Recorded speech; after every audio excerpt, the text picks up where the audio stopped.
એને કોઈ મતલબ નથી અને જ્યારે જરૂર પડે ને ત્યારે ધોકાવી પડવા પડે ને તો પરસોત્તમ સોલંકી પડે. સમાજ માટે જરૂર પડે ને ધોકા ઉપાડવાની તો ઉપાડી લેશું, એવું નિવેદન ભાજપના મંત્રી પરસોત્તમ સોલંકીએ કોડીનાર તાલુકાના વેલણ ગામમાં કોડી સમાજ સમૂહ લગ્નમાં આપ્યું અને એમ પણ કહ્યું કે અખતરા કરવા હોય તો પરસોત્તમ સોલંકીને યાદ કરજો.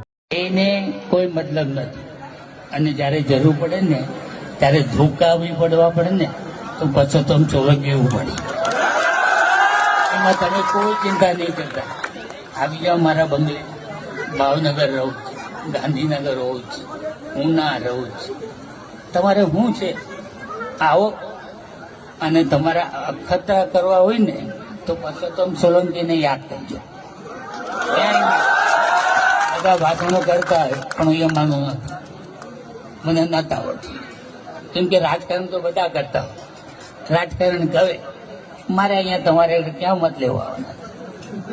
મારે હું પણ મારો સમાજ, મારો દુઃખી આત્મા થાય ને તો હું સમાજને જોતો અને હંમેશા